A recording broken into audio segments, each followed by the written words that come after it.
Oke, selamat malam semuanya. Jadi di video kali ini kita akan bahas beberapa hal. Kita akan bahas beberapa hal mengenai ISG, mengenai saham perbankan, khususnya BRI, dan ada satu hal yang mau saya sampaikan. Nah, tanpa berlama-lama, langsung aja. Jadi di hari ini di sekitar jam 11 itu kita tahu ya, dari pagi indeks sudah turun. Terus sekitar jam 11-an itu saya dapat private message dari salah satu orang. Salah satu orang yang dia intinya di isi DM-nya itu dia bingung. Dia beli saham terus dia bingung. Dia bingung apakah dia harus cut loss atau tidak. Nah, dia melampirkan screenshot seperti ini. Nah, dari screenshotnya itu nggak ada yang salah. Beli BBRI average 3.300 itu nggak salah. Beli KF 1.310, Semen Gresik, Tebik, dan lain-lain. Itu nggak salah, nggak ada yang salah. Cuma yang salah dari transaksi Bapak ini adalah Bapak ini pakai margin. Pakai margin, beli kemarin, terus besok atau besok tanggal 11 itu adalah for sale-nya. Jadi beliau bingung. Sekarang harganya dari kemarin dia beli harganya turun terus, dan sekarang dia bingung hari ini turun lagi. Nah, ini jadi pelajaran buat kita. Ini saya udah izin sama bapaknya, jadi saya nggak langsung asal comot aja. Saya udah izin sama bapaknya, saya ilangin nominalnya, saya ilangin namanya, saya udah izin, bapaknya juga udah setuju. Jadi dari sini kita dapat pelajaran apa? Nah, bagi bapak ibu yang baru masuk market, yang baru apalagi, atau mungkin yang sudah lama masuk market dan masih nggak bijak dalam menggunakan margin, lebih baik lebih bijak. Salah satu tips dari saya kalau mau pakai margin itu, mungkin di market sekarang memang asik pakai margin karena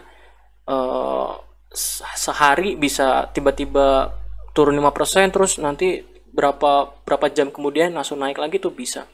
Cuma resikonya besar. Nah, cuma tips dari saya, kalau mau pakai margin, Bapak Ibu harus perhatikan dulu ISG-nya. Perhatikan dulu ISG-nya. Mungkin Bapak ini overconfidence. 2 minggu ISG naik berturut-turut. 2 minggu ISG naik berturut-turut, nggak ada turunnya. Dan tiap pagi, kalau kita tahu, tiap pagi itu selalu gap up. Nah, selalu gap up saya yang pakai PD, yang pakai Indo Primer, atau Bapak Ibu mungkin ada yang pakai YP, itu pagi-pagi mesti nge-lag. Pagi-pagi mesti ketinggalan. Bank BRI tiba-tiba udah gap up 4%, 3%, 5%. Begitupun bank-bank lainnya pada gap up. Nah, jadi mungkin karena itu jadi mulai beranilah pakai margin. Mulai berani pakai margin tanpa melihat bahwa chartnya memang sudah tinggi. ISG sudah tinggi dan memang seharusnya untuk koreksi dulu ISG-nya. ISG-nya koreksi dulu. Nah, ya mungkin ya tadi karena overconfidence dia beli, ternyata sekarang nyangkut. Nah, kalau udah begini gimana? Kalau udah gini ya saya pun bingung waktu ngasih solusi, bingung. Kenapa? Karena ya apapun solusi dari saya yang pasti dia bakal rugi. Kenapa? Solusi pertama adalah dia cut loss semua, dia rugi. Yang kedua, dia diemin sampai kena for sale sendiri. Itu ya rugi, bisa rugi atau bisa pas besok for sale malah diangkat, kebetulan diangkat. Nah, jadi ya lebih baik yang mana opsinya? Ya dua-duanya nggak bagus sebenarnya, cuma mau gimana lagi. Nah, inilah kondisi ketika kita salah pakai margin atau sembarangan pakai margin. Dan Bapak Ibu harus perhatikan apa? Kalau Bapak Ibu pakai margin, misalkan modal Bapak Ibu, ini saya buat simple aja, sederhana. Modal Bapak Ibu 10 juta. Terus Bapak Ibu pakai margin semuanya full margin. Kalau YP itu bisa 1 kali 3, jadi bisa 3 kali modal. Koreksi kalau saya salah. Sepengalaman saya pakai YP bisa 3 kali modal. 1/3. Nah, 1/3 terus kita trading, ternyata loss 10%. Kalau pakai margin, loss 10% itu sama dengan 3 juta. Sementara kalau nggak pakai margin, loss 10% di 1 juta. Nah, lihat kalau kita pakai margin, loss 10%, kita pakai margin, duit kita 10 juta, duit kita langsung hilang 30%. Ya oke, rewardnya kalau kita untung pun ya untungnya gede. Cuma ya ini resikonya yang perlu kita sadari dan yang perlu kita perhatikan. Jadi trading dengan menggunakan margin itu akan membuat modal Anda akan ada di dua kemungkinan, cepat tergerus atau cepat tumbuh. Dan biasanya sih yang saya lihat kasusnya cepat tergerus daripada cepat tumbuh. Seperti itu. Nah, ini tentang margin. Jadi ini cuma nasihat kecil saya aja, bukan maksud menggurui, tapi sharing aja. Sharing dari apa yang saya dapat hari ini, saya yang dapat dari kasus bapak ini, saya sharing. Jadi itu tentang margin. Jadi tadi pun langsung kita tulis di mana? Oh, di channel. Di channel langsung kita tulis. Di market seperti ini, jangan sembarangan pakai margin, apalagi di bawah nginep. Hari ini ada beberapa orang, ya intinya bapak tadi dan beberapa orang lainnya itu nge-PM kalau ya mereka bingung karena pakai margin. Seperti itu. Hati-hati aja pakai margin. Nah, sekarang kita lanjut. Kita lanjut ke ISG. Jadi kemarin waktu hari Minggu itu kita buat satu video selama sejam setengah. Video selama sejam setengah yang saya sendiri nggak expect kalau video ini akan rame dan banyak dapat apresiasi. Walaupun sejam katanya nggak kerasa, bagi saya sih kerasa. Apalagi waktu nge-recordnya. Intinya dapat beberapa apresiasi dan saya thank you banget. Saya nggak nyangka aja video ini bisa dapat apresiasi walaupun durasinya cukup panjang. Nah, di sini kita bahas ISG, di mana ISG udah terlalu tinggi dan kecenderungannya koreksi. Lalu kita lihat juga saham mana sih yang belum recovery. Jadi kita nggak usah ngejar Bank BRI, nggak usah ngejar saham-saham yang udah mau masuk ke level recovery-nya. Lalu ada juga analisa Bank BRI.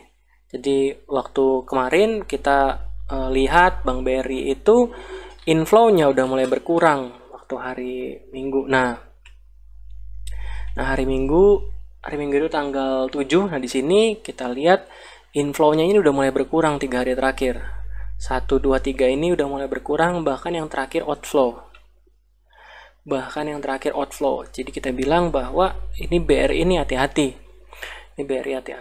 Cuma dari candle-nya, kita kemarin bilang dari candle-nya sih candle bagus naik dan ternyata besoknya bener naik.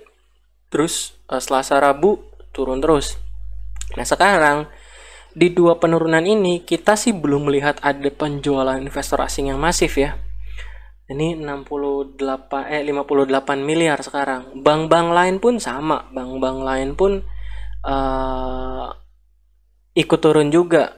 Bank-bank lain selain Bank BRI pun ikut turun juga, kecuali BBCA ya. Nah, kalau Bapak Ibu ngikutin channel kita, biar ini kenapa saya tunjukin ya, biar saya nggak dibilang bahas kenapa pas udah turun dan segala macem. Enggak, ini kita selalu kasih di sini kita bilang kalau retail lagi belanja di saham Bank BRI, ini tanggal 9 kita bilang. Lalu tanggal 9 kita bilang investor retail masih tetap semangat beli Bank BRI. Nah, ini pagi-pagi sebelum kejatuhan Bank Mandiri sama Bank BRI, kita bilang banking khususnya Mandiri BRI masih dikempesin asing perlahan. Telkom juga begitu, hati-hati. Dan beberapa menit kemudian dua-duanya turun, bahkan selang sekitar setengah jam ARB semua. Nah, terus gimana arah perbankan? Gimana arah Bank BRI terutama? Karena saya tahu di sini lebih banyak BBRI lovers daripada BBCA lovers, Mandiri lovers, atau BNI lovers. Nah, kita lihat ISG dulu. ISG sendiri baru pullback 1 kali, itu pun candlenya kayak nggak niat banget, pullback sekali naik. Nah, sekarang ISG gimana? Nah, kemarin sih outflow hari ini outflow-nya berapa nih? 100 517 miliar cukup outflow yang cukup besar. Cuma yang saya yakin adalah IHSG masih akan naik. IHSG masih akan naik. Cuma dalam jangka waktu pendek, which is besok tanggal 11. Besok tanggal 11 saya nggak mau jadi dukun. Cuma kalau menurut saya pribadi, ini cuma opini, ini cuma pendapat. Menurut saya IHSG masih akan koreksi satu atau dua kali lagi lah kurang lebih. Satu dua kali lagi koreksi. Baru mungkin sideways, baru kita harus lihat juga asingnya seperti apa di masa sideways nanti. Cuma yang saya lihat sih belum ada tendensi kalau misalkan IHSG akan ke 4.400 lagi atau IHSG akan ke 4.000 lagi, itu belum ada pertandanya, kecuali besok hari Rabu tiba-tiba outflow 5 triliun, yang rasa nggak mungkin sih. Outflow 3 triliun langsung satu hari. Nah, itu bisa jadi warning yang sangat besar buat kita. Cuma kalau outflow cuma 200, 300, 400 itu masih oke lah. Masih oke. Nah, sekarang gimana buat saham-saham perbankan? BRI, buat saham Bank BRI, Mandiri, BNI, dan BCA. BCA saham spesial lah. Nah, buat saham Bank BRI, buat saham Bank BRI, kalau kita lihat di sini, ini Bank BRI, ini sebenarnya udah kita share beberapa kali tentang average akumulasi asing di saham Bank BRI. Kita lihat berapa hari? 1, 2, 3, 4, 5, 6, 7, 8, 9, 10, 13 hari. Coba cek 13 hari terakhir.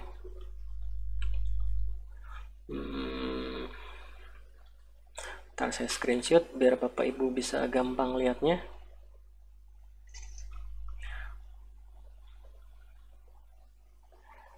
Oke, nah ini adalah average akumulasi asing di saham Bank BRI dari sini, dari candle putih ini atau dari inflow sampai atas, sampai sini. Jadi di candle naik ini asing punya di harga berapa? Nah, kalau kita lihat di sini 13 hari terakhir itu investor asing itu belanja Bank BRI sebanyak 2.800 dengan average harga 2.854 dengan total nilai 3,6 triliun dengan total lot sekitar 12.700.000 lot. Sementara investor asing baru jualan 136 miliar in total. In total baru jualan baru jualan 136 miliar. Jadi masih banyak banget sebenarnya. Artinya apa? Artinya ya investor asing nggak mungkin langsung guyur lagi Bank BRI. Nggak mungkin langsung guyur lagi Bank BRI ke 2000 atau ke 2100, enggak. Menurut saya range-nya ya pasti akan di kisaran 2000, paling 2750 sampai 2900. Itu buat range buat Bank BRI. Terus masuknya kapan, Pak? Itu pertanyaan yang sangat general. Pertanyaan yang paling sering ditanyakan orang. BRI bisa masuk kapan? Nah, mungkin Bapak Ibu bisa buka lagi video saya mengenai ini. Trading saham blue chip. Nah, mungkin Bapak Ibu bisa lihat lagi video ini. Binomo. Video mengenai trading saham blue chip di masa krisis. Jadi intinya ya ini beli secara bertahap, averaging. Nah, Bapak Ibu mungkin bisa gunakan ini.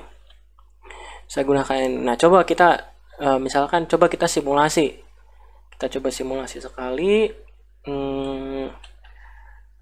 masa krisis. Nah, ini kalkulator masa krisis, ini saham Bank BRI sekarang. BRI sekarang itu ada di harga 3030. Anggaplah besok 3030 ARB-nya berapa ya? 2800. Anggaplah besok di 2800. 2850 turun. 2850. Terus kita mulai beli 7%. Nah, kita lihat seberapa mungkin Bank BRI ini ARB berkali-kali, yang saya rasa paling maksimal 2 kali 3 kali udah selesai. 2 kali 3 kali ya kita bisa gunakan kalkulatornya, bisa masukin harganya, buy amount-nya berapa, nanti dapat harga averaging-nya. Seperti itu. Nanti harga averaging biasanya buat saham-saham blue chip dan buat saham-saham second liner juga sih. Biasanya kita beli beberapa kali di auto reject bawah itu, biasanya 1 kali naik itu udah kebales semua, udah untung. Seperti itu. Nah, itu salah satu strateginya sih, salah satu strategi buat saham banking, BRI, Mandiri, BCA dan lain-lain. Dibuat saham-saham blue chip banking itu seperti itu. Sama berlaku juga buat blue chip lainnya. Jadi nggak usah khawatir buat bapak ibu yang nggak pakai margin, masih pegang bank BRI, nggak usah khawatir. Lebih baik coba jernihkan pikirannya dulu, lalu masukin dengan kalkulator ini, kira-kira kalau saya masuk lagi di harga berapa ya, dan kalau saya masuk di harga berapa dapat harga average berapa ya. Nah, dari situ kita bisa memperkirakan kita dapat harga average berapa dan potensi reboundnya sampai berapa. Seperti itu ya. Biasanya sih sekali rebound biasanya kebalas buat saham-saham blue chip. Cuma ya tadi, kalau menurut saya sih paling Bank BRI sekali lagi turun aja sih. Sekali lagi turun, udah mulai normal lagi, naik lagi. Karena bandarnya pun, asing pun kalau mau jualan itu harus di atas harga average-nya tentu, dengan acuan 11 hari ini barang mereka. Seperti itu. Jadi ya ini ilmu tentang money flow, jadi saya rasa ya kita harus pantau money flow-nya secara berkala sih, karena ya sama yang saya lakukan di channel, di grup juga saya kan mantau kurang lebih, mantau net buy sell asing, mantau pergerakan retail. Jadi walaupun kemarin saya bilang misalkan saham Powon naik atau saham ini naik, ya kita harus lihat lagi di in marketnya seperti apa, di real time marketnya seperti apa. Karena ilmu bandarmologi, ilmu foreign flow itu ilmu tentang uang yang bisa saja keluar di jam bursa, bisa saja keluar jam 9 pagi langsung keluar, atau jam 11 pagi langsung keluar. Jadi memang harus diperhatikan secara berkala, seperti itu. Nah, paling itu sih yang mau saya bahas mengenai perbankan IHSG. Jadi buat Bapak Ibu ya nggak usah khawatir sih, karena ya kita lihat penurunannya masih sebatas penurunan normal kok, ya. Kita berharap aja outflow asing mulai berkurang di IHSG, seperti itu. Outflow asing mulai berkurang di IHSG, seperti itu. Dan BRI pun setahu saya di akhir-akhir,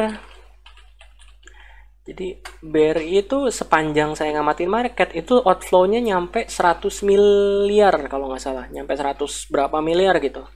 Tapi di akhir-akhir penutupan itu memang nge-lag nih kalau ngelot BRI, gila memang nih saham. Ini Bank BRI. 2785 sampai 2850 lah kurang lebih. Wah, nge-lag. Nggak di real time market, nggak di end of day, kalau ngelot saham BRI pasti nge-lag.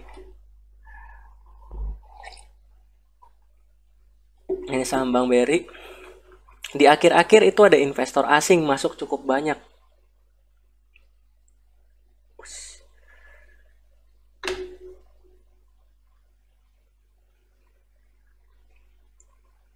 Nah, di menit-menit akhir ada investor asing masuk cukup banyak. Jadi per hari ini itu net buy sell asing itu di Bank BRI dalam waktu 10 menit di pre-closing itu langsung turun hampir 100 miliar kalau saya nggak salah. Nah, ini hampir 100 miliar investor asingnya beli. Artinya apa? Artinya ya asingnya pun belum sepenuhnya mau jualan di sini. belum sepenuhnya mau jualan, belum sepenuhnya harganya akan dikerek, akan di drop ke bawahin, seperti itu. Dan kita lihat retailnya pun, coba kita lihat. Retailnya pun belum kompak semua. Ya oke lah, YP CCPD ada. Oh ini masih value, sorry.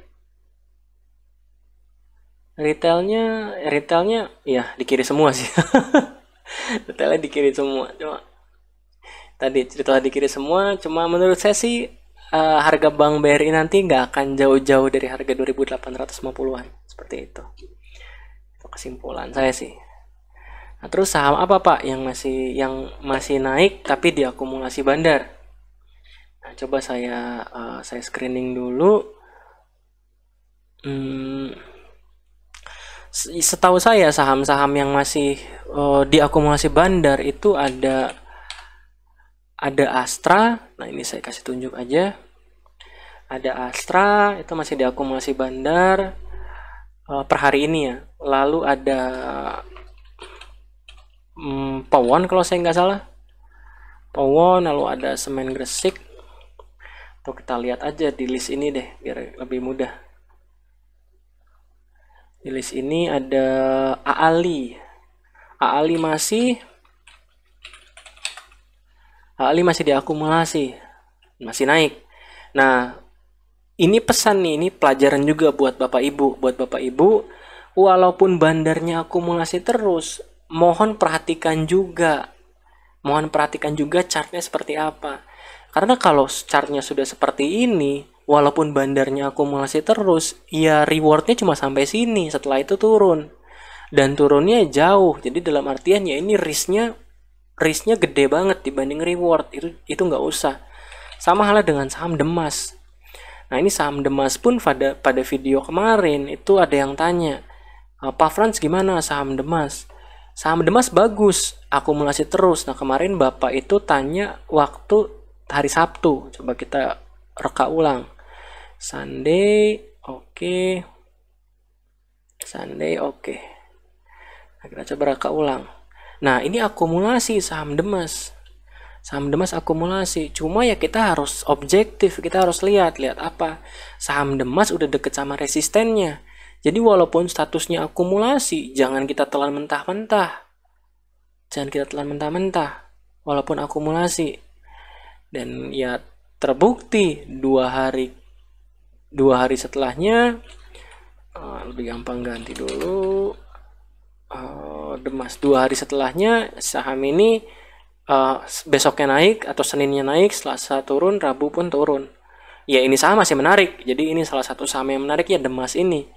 Nah kita kemarin pasang support di sini. Di saham Demas ini kalau bisa dapat di range support sini, nah di area demand di sini, ini cukup menarik saham Demas di sini. 150 sampai 160. Jadi ini buat saham Demas. Jadi kurang lebih seperti itu. Jadi bagi Bapak Ibu silakan cari saham-saham yang diakumulasi bandar. Nanti kita kasih listnya seperti biasa di sini. Nah, setelah kita kasih ya silakan dianalisa TA-nya. Saham yang diakumulasi itu TA-nya grafiknya gimana? Sudah naik tinggi belum? Kalau sudah naik tinggi, resisten selanjutnya di mana? Diukur resisten selanjutnya. Kalau ternyata sekarang harganya udah 680, resistennya di 700, supportnya di 600 misalkan, ya itu mah udah jelek banget walaupun bandar mulogia bagus. Kalau nemu saham seperti itu gimana? Lebih baik tunggu breakout, nunggu dia pullback baru masuk daripada salah-salah kena false breakout seperti itu. Nah jadi mungkin segitu aja video dari saya mengenai ISG, lalu margin, dan beberapa saham yang masih diakumulasi bandar. Nanti list update-nya coba saya buat dan saya kirim di channel Telegram. Pasti saya kirim di channel Telegram, biasanya saya broadcast. Mungkin sampai di sini aja. Sorry kalau pembahasannya muter-muter karena ya ini nggak mempersiapkan apapun. Jadi ya cuma modal screenshot Bapak tadi terus ISG dan ngomong aja. Jadi mungkin agak nggak terstruktur ngomongnya, cuma ya seperti itulah. Oke, jadi sampai sini aja videonya. Semoga bermanfaat. Manfaatkan penurunan ISG ini sebagai peluang untuk kita dapat barang-barang murah lagi di saham-saham yang masih diakumulasi bandar dan akan terus diakumulasi bandar. Seperti itu. Oke, sampai jumpa lagi. Jangan lupa like, share, dan subscribe. Sampai ketemu di video selanjutnya.